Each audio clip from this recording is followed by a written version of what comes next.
Usually when you buy like a ridiculously complex piece of machinery, there's this expectation of a very specific type of documentation. Yeah. You wouldn't try to tear apart a high-performance engine or rewire a commercial airplane without a comprehensive schematic. Oh, gosh, no. That would be a disaster. Yeah. You expect a manual that tells you, the ideal operation, the foundational mechanics, and precisely what to do when the system inevitably breaks down. Mm-hmm. Yet when we step into the world of human morality, suffering, and existential purpose, which is arguably the most complex machinery in existence, we somehow expect to just navigate it completely blind. We just wing it? We wing it, yeah. But what if there was an actual, literal blueprint for the human condition? Okay. Today, we are doing a deep dive into a text that attempts to provide exactly that. Right. Our source material today is a remarkably dense and exhaustive excerpt from a book called The Law of God by Father Seraphim Slobodskoy. And specifically, we're focusing on part 4, chapters 5 through 8. Yeah, that's a heavy one. It really is. So our mission in this deep dive is to explore the complete Orthodox Christian framework for living a meaningful life. Oh. We are going to unpack the foundational rules of behavior, the psychological journey towards spiritual perfection, the incredibly thorny problem of human suffering, and the fascinating way this specific text uses 20th century quantum mechanics and biology to justify ancient faith. Wow. I mean, trying to map the human soul with the same precision you would use to map a combustion engine is a massive philosophical undertaking. It is. And before we begin looking at the mechanics of this framework, we need to establish some ground rules for our discussion today. Yes, absolutely. Because this source material contains specific, deeply held religious doctrines. It is, at its core, a theological and dogmatic text that makes absolute claims about reality. Right. And to be crystal clear up front, we are acting as completely impartial guides here. Right. We are not endorsing this theologies, nor are we taking sides on any of the political, social, or historical viewpoints it touches upon. No, we're just looking at the text.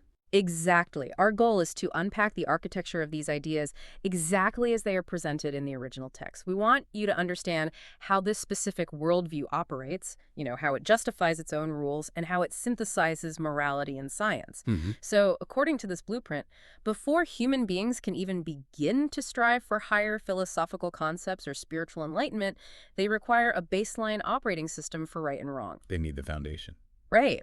The text begins by analyzing how humans actually perceive morality, dividing our ethical framework into two distinct categories, which are the internal law and the external law. Yeah, so the internal law is what we commonly refer to as the conscience. Okay.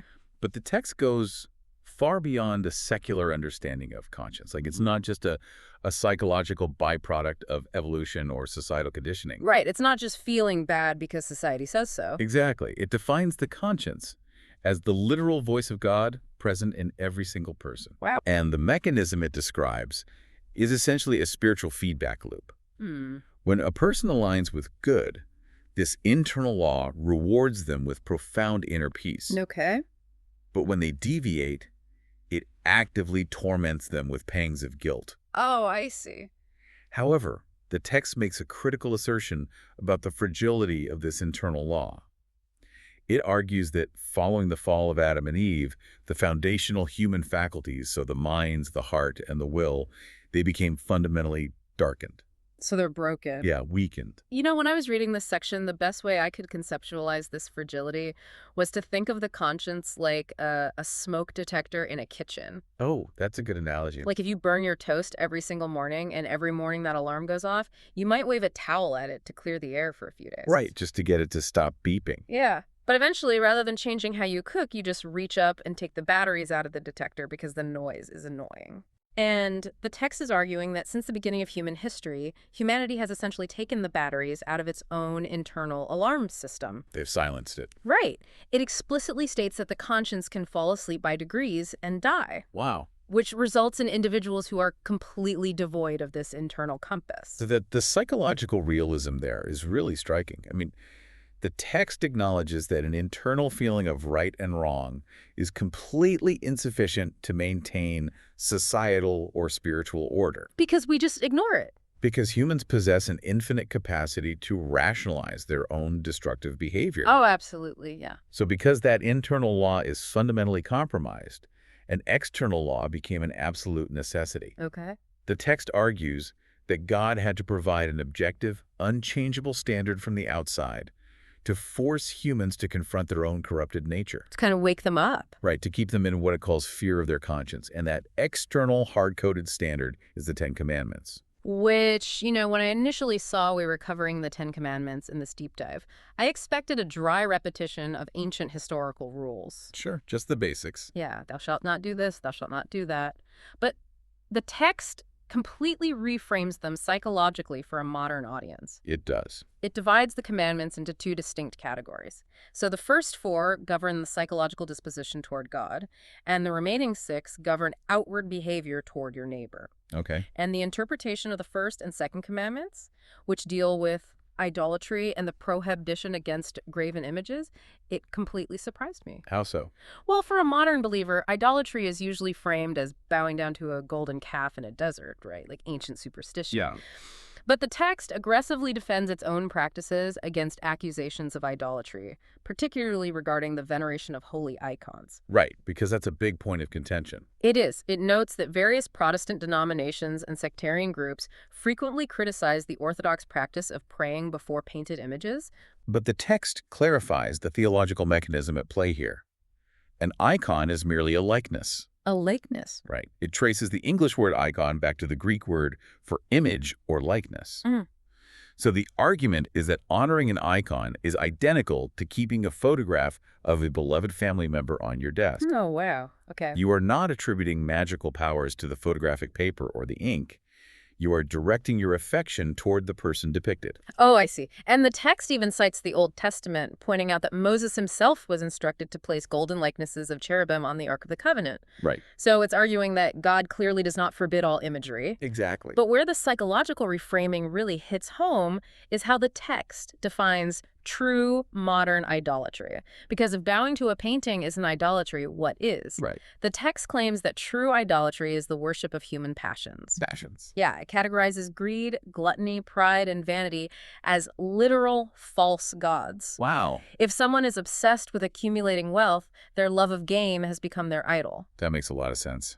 Yeah, if someone is deeply vain about their intelligence or physical beauty, they have effectively made an idol of themselves. So by redefining idolatry as psychological obsession, the ancient rule becomes a highly relevant critique of modern materialism and ego. Totally. The framework forces the believer to examine what actually drives their daily decision-making. It really does. And this demand for total control over one's impulses extends directly into the interpretation of the fourth commandment, which is keeping the Sabbath day holy. Oh, man, this part was intense. Yeah, the text expands this concept far beyond the idea of simply attending a church service once a week. It introduces the incredibly rigorous expectations of Orthodox fasting. The fasting schedule detailed in this manual it's wild. We were talking about the Great Fast leading up to Pascha, which is Easter, Right. the Nativity Fast, the Dormition Fast, and the Apostles' Fast. Furthermore, believers are expected to fast on almost every Wednesday and Friday of the entire year. Wow. 2 days a week, every week. Yes. Wednesday commemorates the betrayal by Judas, and Friday commemorates the crucifixion. And the mechanism of fasting isn't just skipping a meal or eating a little less. The baseline expectation is the complete elimination of meat and dairy products. Nothing from an animal. Nothing. So we have to look at the underlying logic of this physical denial. Like, why does this theological framework believe that altering your diet is necessary for spiritual health? Right, what's the point? The text operates on the principle that the physical body and the spiritual soul are inextricably linked. It views the stomach and physical comfort as the baseline drivers of human passion. Okay. If a person cannot exercise willpower over what they put into their mouth on a Wednesday afternoon, they stand absolutely no chance of exercising willpower over complex moral temptations like greed, anger, or lust. Oh, that's fascinating. So fasting is essentially a repetitive training exercise for the will. It's like going to the gym for your conscience. Exactly. And that training exercise requires total environmental control over your own mind. The text explicitly states that during these fasting periods, and particularly on the eves of feast days, believers must abstain from secular entertainment. No entertainment. Right. It prohibits dancing, attending shows, and even reading books that might give rise to impure thoughts. So no Netflix. No Netflix. There is a specific line that stood out to me. The text argues that spending the evening before a major feast day, sitting in a movie theater instead of attending the all-night vigil service, is making a mockery of the holiday. Wow, that is strict. It is. The goal isn't just physical starvation. It's starving the mind of worldly distractions to recalibrate the conscience. Establishing that level of internal control is the prerequisite for interacting with the rest of humanity. Which brings us to the commandments governing behavior toward others. Right. The sixth commandment, thou shalt not kill, is unpacked with heavy nuance. Oh yeah, this section was heavy. The text acknowledges physical murder as an obvious violation, but it categorizes suicide as the most terrible of all human sins. The theological rationale for classifying suicide as worse than murder is deeply unsettling, but it's logically consistent within this framework. How so? The text argues that suicide isn't simply the taking of a biological life. It is an act that combines the sin of total despair with an insolent uprising against God's providence. Okay. But the most crucial factor is that it entirely precludes the possibility of repentance. Because it's final. Because it's final. Right. If you commit murder, you have the remainder of your natural life to repent and seek spiritual transformation. Suicide permanently closes the door on that process. Right. The text also expands the definition of violence to include what it calls spiritual killing. Spiritual killing. Yeah. If a person seduces someone else into a life of vice or uses their influence to lead someone away from belief into nihilism, they are categorized as a murderer. The logic is that destroying someone's soul and rendering them liable to spiritual death is an infinitely greater crime than ending their temporary biological existence. Now, when you establish that physical killing is a grave sin and spiritual killing is an even graver sin, you immediately run into the massive ethical problem of the military and warfare. Right. How do they handle that? I was deeply curious how this orthodox framework handles the reality of human conflict. The text does not shy away from this at all. It absolutely does not glorify war. Good. It categorizes war as a great social evil, comparing it to a catastrophic epidemic or a famine that God permits to happen. Yeah. However, it creates a profound distinction regarding the individual soldier. It states that a soldier who dies protecting their homeland or their faith is actually fulfilling the commandment of Christ to lay down his life for his friends. So the defining metric is intention and malice. Exactly. Killing in the context of defensive battle is not viewed as a personal sin of malice, provided the soldier does not engage in unnecessary brutality or the execution of surrendered troops. The act of risking one's life to shield others is framed as the ultimate expression of sacrificial love, rather than an act of murder. Yeah. And the text relies heavily on this distinction between selfish exploitation and self-sacrifice, which carries directly over into its severe interpretation of the eighth commandment, which is, thou shalt not steal. Okay. The interpretation of theft might be the most challenging aspect of this behavioral blueprint. Really? Yeah, it lists the obvious violations, extortion, bribery, fraud, robbery, but then it introduces the concept of parasitism. Parasitism? Yes. If you take a paycheck for a job, but you spend your shift scrolling on your phone and failing to do the actual work, the text classifies you as a thief. Wait, really? Yes, you have stolen the compensation. Oh, wow. And it takes this logic to a level that directly impacts everyday life. It categorizes lazy students as thieves. Lazy students are thieves. Yes. The argument regarding students reveals the foundational philosophy of stewardship within this worldview. Okay, unpack that. In a purely secular framework, a student wasting time is simply hurting their own future earning potential, right? Yeah, they're just goofing off. But in this theological framework, nothing you possess, not your time, your intellect, or your resources, actually belongs to you. Oh. If a child is a lazy student, they are guilty of theft because their parents, their teachers, and society at large are expending labor and financial investment on their behalf. Wasting that loaned investment is a literal violation of the Ten Commandments. Oh, man. If you are listening to this right now and thinking that categorizing a procrastinating teenager as a violator of the Decalogue is incredibly harsh, you have to understand the pivot the text is about to make. Right. The Ten Commandments are presented merely as guardrails.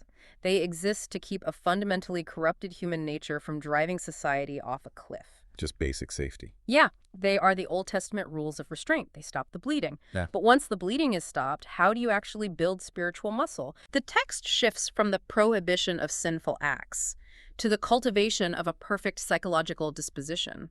It moves to the New Testament and the 9 Beatitudes given by Jesus in the Sermon on the Mount. The transition from the commandments to the Beatitudes is the transition from external obedience to internal transformation. Okay. The text makes it clear that the Beatitudes do not annul the commandments, they elevate them. So it's a step up. Yes, the commandments tell you what not to do. The Beatitudes tell you how you must think and feel to achieve blessedness, which the text defines as the pursuit of holiness. Okay, let's examine the first beatitude. Blessed are the poor in spirit. The text translates poor in spirit as deep foundational humility. Humility. What fascinated me here was the text's aggressive cultural critique. It actively pushes back against the societal concept of noble self-love or the idea of defending one's honor. Offending honor, right? Yeah, it traces the cultural obsession with personal honor, revenge, and the historical concept of the duel back to pagan Roman superstition. The text argues that defending your honor requires an active engagement with pride, and pride is entirely incompatible with Christianity. Because the mechanism of pride is identified as the root cause of all cosmic and human evil. Right. The text points out that it was pride that caused the highest and most powerful angel to rebel against God and become the devil. Oh, wow. Therefore, any cultural system that elevates personal pride or the defense of one's ego is fundamentally participating in that original rebellion. That is heavy. Humility is the required antidote. And that humility leads directly into the second beatitude. Blessed are they that mourn. The text draws a razor-sharp distinction between what it calls godly sorrow and worldly grief. Okay, what's the difference? Godly sorrow is the mechanism of repentance. It is the Apostle Peter weeping bitterly after denying that he knew Christ.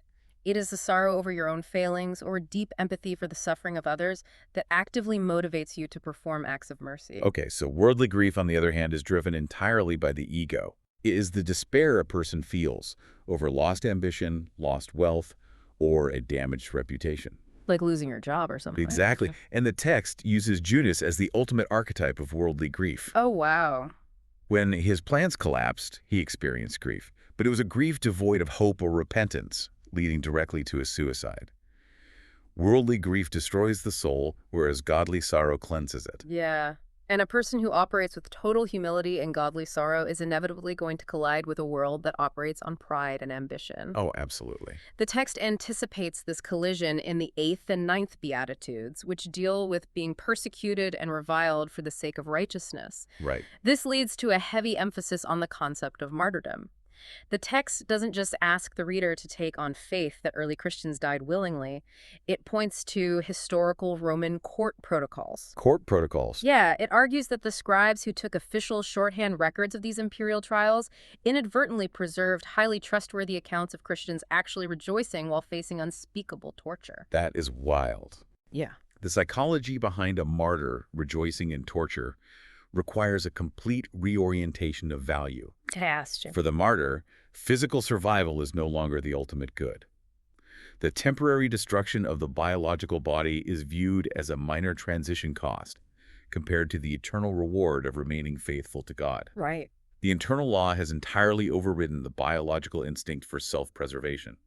Which is just, claiming that level of psychological supremacy over your own survival instinct seems like it would inevitably generate massive arrogance. Oh, sure. Like, if I manage to perfectly keep the commandments, achieve profound humility, and face persecution with joy, I'm going to feel pretty good about myself. You'd be pretty proud of that humility. Right. I have to push back on the text's conclusion to this section because it anticipates this exact problem. Okay. It states that even if you fulfill all of these virtues perfectly, you must still say, "We are unprofitable servants. We have done that which was our duty to do." My immediate thought was, doesn't this framework just exist to constantly crush the human ego? Is the ultimate goal to force the individual to constantly feel inadequate and worthless? That is a very valid, modern psychological critique. Yeah. We are conditioned to view self-esteem as a primary metric of mental health. Right. But within this theological architecture, saying I'm an unprofitable servant is not an exercise in self-hatred. It is an exercise in objective reality. Objective reality, okay. The text pulls from a psychiatrist and theologian named I.M. Andreev at the end of this section to argue that true, deep knowledge is structurally incompatible with pride. Interesting. The logic is that the capacity to do good, the willpower to resist evil, And the very breath in your lungs all originate from God, not from the self. Oh, so you're not actually doing it on your own. Exactly. Claiming personal credit for goodness is like a paintbrush claiming credit for the masterpiece. Acknowledging that you are an instrument is the ultimate safeguard against the delusion of self-sufficiency. Okay, saying I am an unprofitable servant solves the problem of human ego, but it immediately creates a massive theological trap. Does it? If God is the painter and we are just the brush, if God is the absolute source of all capacity and goodness, who is responsible for all the terrible things that happen, Right. if God is in total control, whence comes the A suffering? big question. The big question. This brings us to the most difficult section of the text, which is its theodicy, or its explanation for the problem of evil. Right. Any framework that demands spiritual perfection in a world saturated with violence, disease, and cruelty must provide a functional mechanism to explain why that suffering is allowed to exist. It has to. The text is absolute in its first premise. God does not create, desire, or even tolerate evil for the sake of some future good. Okay. Evil has no independent physical substance. It is simply moral guilt and sin. It was introduced into the cosmos by the devil, and it is propagated entirely by human free will. And the text asserts that free will is the exact attribute that creates our likeness to God. It is the defining feature that elevates humanity above all other biological creatures on Earth. But the text doesn't shy away from the massive inherent risk of that freedom. The analogy it uses from St. Basil the Great is brilliant. Oh, love this one. St. Basil asks the obvious question. Why didn't God simply create us sinless by nature, incapable of doing evil? And he answers by pointing out that you cannot crown a sheep for being gentle. Right. A sheep has no choice in the matter. Its gentleness is dictated entirely by its biology, not its will. Right. St. Basil argues that if humans did not possess free will, we would be nothing more than an irrational, immovable nature. We would just be biological automatons. Exactly. God prefers a universe populated by free beings over a universe functioning with the perfect, sterile obedience of a machine. It fundamentally comes down to the mechanics of love. Okay? It is the difference between programming an advanced AI robot to look at you and say, I love you, versus a human being actually choosing to say it. The robot has to say it. The robot's programming guarantees the output, but the words are entirely meaningless because the machine couldn't choose to do otherwise. The human choice makes the love authentic and real. Yeah. But here is the terrifying beauty of that framework. Having the freedom to authentically choose love absolutely requires having the freedom to authentically choose hatred.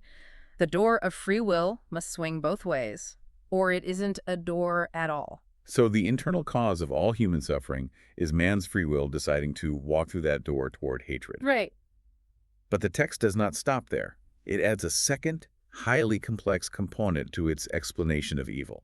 Oh, okay. The mechanism by which God directs human evil toward ultimate good. Right. The text is extremely careful with its phrasing here. It states, God does not tolerate evil for the sake of good. For God, it is not necessary to pay such a high price. It completely rejects the idea that God orchestrates tragedies to teach us a lesson. Right, he doesn't cause the car crash. Exactly. However, once a human being uses their free will to introduce evil into the world, God's omniscience essentially hijacks that evil action and bends it to serve a larger positive blueprint. The text illustrates this hijacking process using the Old Testament narrative of Joseph. The coat of many colors. Right. Joseph's brothers, driven by sheer jealousy and malice, used their free will to sell him into slavery. Which is just a horrible thing to do. It was a purely evil act. Yet because Joseph ended up in Egypt as a slave, he eventually rose to a position of immense political power. Yeah. Years later, when a catastrophic famine struck, Joseph was uniquely positioned to save his entire family, including the brothers who sold him, from starvation. The evil intention of the brothers was intercepted by God's providence and redirected to ensure their survival. That's a powerful example. Yeah. And it applies that exact same logic of interception to the Roman persecutions we discussed earlier. Okay. The Roman emperors used their free will to execute tens of thousands of early Christians. It was a manifestation of pure cruelty. But the text argues that the public blood of the martyrs became the literal seed for millions of new conversions. Wow. The Roman fury, intended to annihilate the church, was hijacked by God into the very mechanism that built it. To accept this explanation, the believer is required to adopt a radically different relationship with the concept of time. How so? We experience suffering chronologically day by day. Sure. But the text, quoting the Apostle Peter, states that one day is with the Lord as 1,000 years, and 1,000 years is one day. God exists as the eternal today. His foresight sees the entirety of the timeline simultaneously. Oh, wow. So from that eternal perspective, the ultimate victory of good over evil is already a secured reality. Exactly. Even if our present moment on the timeline is defined by intense suffering. Right. It demands an immense amount of patience and trust that the overarching blueprint is actually functioning, even when the immediate evidence looks like complete chaos. Now, if God possesses this massive eternal plan that can turn the chaos of human free will into ultimate good, a logical question arises. What's that? What does the physical structure of a universe designed by that kind of intelligence look like? This brings us to the final, and undoubtedly most surprising, section of our deep dive. Up until this point, we have been dealing with ancient moral codes, psychological dispositions, and abstract theodicy. It all feels very philosophical. It does. It feels like an ancient framework that might be entirely disconnected from the modern, rational, scientific world we actually live in. Right. But the final chapter of this text argues the exact opposite. The opposite. Yes. It makes the bold claim that 20th century scientific discovery does not dismantle this theological framework. It points directly toward the necessity of this divine intelligence. The rhetorical strategy the text employs here is fascinating. It does not attempt to discredit science or retreat into anti-intellectualism. No, not at all. It fully embraces the highest levels of scientific inquiry, deliberately quoting Nobel laureates and physicists to endorse its worldview. It utilizes Max Planck, the foundational architect of quantum theory, quoting his assertion that religion and science are not mutually exclusive, but are rather in complete accord. It cites Albert Einstein's concept of a cosmic religion, noting his awe at the harmony of nature and his acknowledgement of a supreme spirit. Right. But the inclusion that truly stunned me was Werner Heisenberg, the physicist famous for the uncertainty principle. Why would an orthodox theological text cite quantum mechanics? Well, the text uses Heisenberg to point out that as science drills down into the subatomic level, matter itself ceases to behave in predictable, solid ways. Okay. Elementary particles act like particles in one instance and like waves in another. Yeah. The fundamental building blocks of the universe are inherently structurally mysterious. The text is executing a massive paradigm shift here. Yeah. It frames the scientific method not as a tool that peels away the magic of the universe to reveal a cold mechanical void. Instead, it frames scientific discovery as the process of revealing the unimaginable mathematical complexity of God's blueprint. The deeper science looks, the more staggering the engineering becomes. Yeah. Science doesn't eliminate the creator. It provides the empirical data that proves a creator is absolutely necessary. And this data-driven argument culminates in the text's reliance on A. Cressy Morrison's 7 Reasons to Believe. Morrison was a former president of the New York Academy of Sciences, and the text uses his highly illustrative arguments as factual proof of divine engineering. Yes. I want us to really dig into the mechanics of these examples because the imagery Morrison uses is completely mind-boggling. Let's start where he starts, which is mathematics. Morrison utilizes the laws of probability to demonstrate the impossibility of accidental creation. Right. He offers a simple thought experiment. Okay. Imagine you take 10 pennies, you number them 1 through 10, you place them in a bag, and you shake it up. Okay. If you reach into the bag and pull out 1 coin, what are the odds of pulling out the number 1? 1 in 10. 1 in 10. But if you put the coin back, shake it up, and try to draw the numbers 1 through 10 in exact consecutive sequence. Like 1, then 2, then 3. Yeah, exactly. The mathematical probability of succeeding is 1 in 10 billion. Wow. 1 in 10 billion. Morrison uses this 1 in 10 billion improbability to illustrate the sheer number of exact conditions required for life to exist on Earth. He points out that the Earth is tilted on its axis at exactly 23 degrees. Right. This specific tilt creates our seasons. If the Earth were not tilted, the ocean vapors moving north and south would accumulate as massive continents of ice at the poles, eventually altering the entire geography and habitability of the planet. He looks at the rotation of the Earth. We rotate at roughly 1,000 miles an hour at the equator. Right. If the Earth rotated at 100 miles an hour instead, our days and nights would be 10 times longer.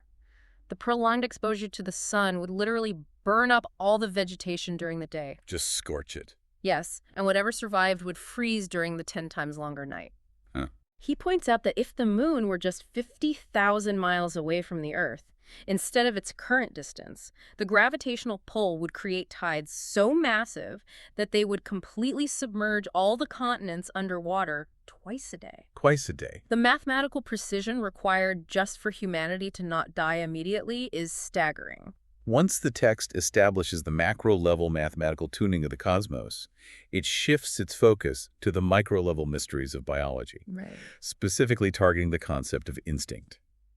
This is where the text mounts a subtle but direct challenge to purely random Darwinian evolution. The example it uses here is the life cycle of a very specific type of wasp. Okay, tell me about the wasp. This wasp is required to overcome a grasshopper, dig a hole, and sting the grasshopper in the exact right physiological location. Oh, wow. The sting does not kill the grasshopper. It perfectly paralyzes it, effectively turning it into living preserved meat. That's terrifying. It is.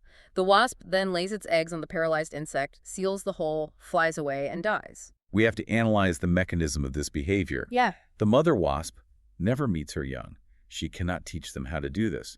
And the baby wasps require fresh meat to survive.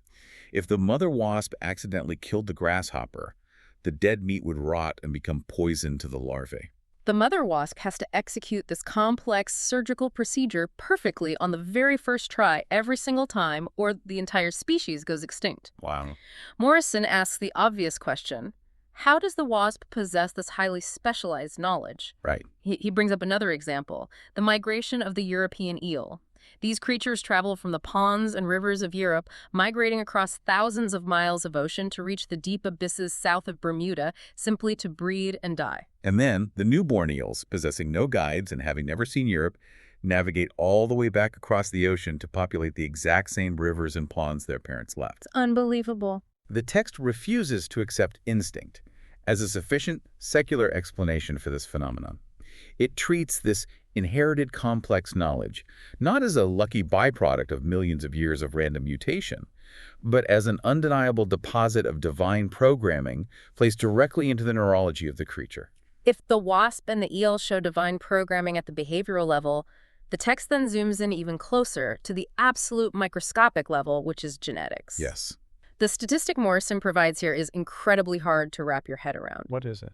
The text states that if you were to take all the genes responsible for determining the traits of every single human being on Earth today, billions of individual people, Okay. and collected all those microscopic genes together into one place, they would all easily fit inside a single sewing thimble. And the thimble wouldn't even be full. It is the ultimate demonstration of biological data compression. Think about the implications of that volume. A physical space smaller than your thumb, holding the genetic code for the physical traits, the potential psychological predispositions, and the biological instructions for billions of unique human lives. Right. The text argues that this level of ultramicroscopic care, storage, and precision fundamentally requires a creative intelligence. You cannot generate that level of information architecture from a random, chaotic collision of atoms in a primordial soup. When we connect this biological data back to the grand schematic we have been discussing, the text is making a unified claim. What's the claim? It is saying that the exact same intelligence that drafted the moral guardrails of the Ten Commandments is the exact same intelligence that engineered the DNA compressed inside that thimble. That's a big claim. And the text drives this unified theory home by pointing to the ecological system of checks and balances. Morrison uses the historical story of the Australian cactus. Settlers brought a specific cactus to Australia to use as fencing. Fencing, right? However, in this new environment, the cactus had no natural insect enemies. It began to reproduce at an uncontrollable rate until it covered an area roughly the size of England. What? Yes, actively driving people out of towns and ruining agriculture. That's a big cactus problem. It really was. Entomologists had to scour the globe to find a specific insect that fed exclusively on this type of cactus.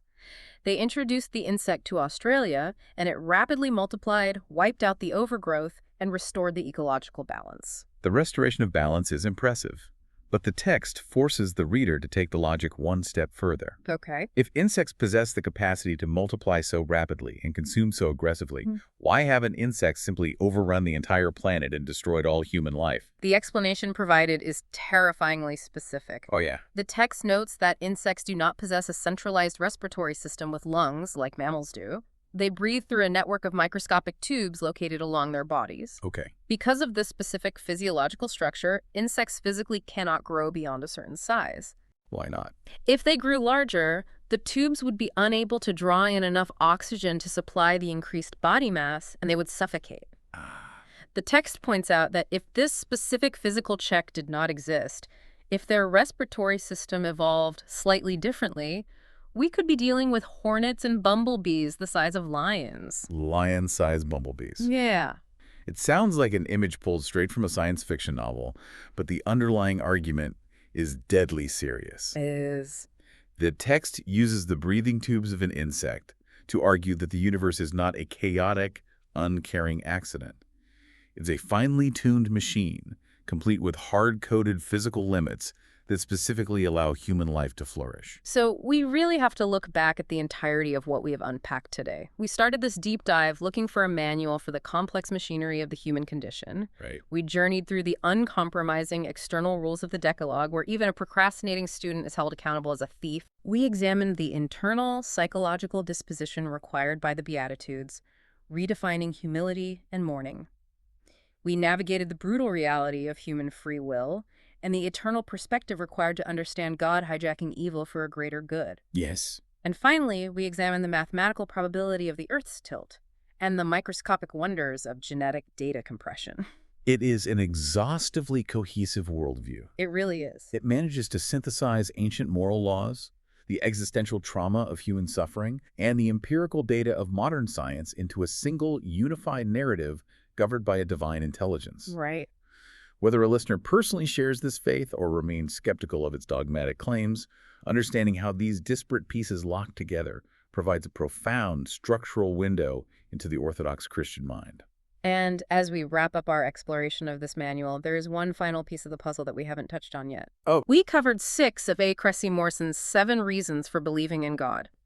But his 7th reason is where he steps away from physics and biology and brings the entire argument back to the internal landscape of the human mind.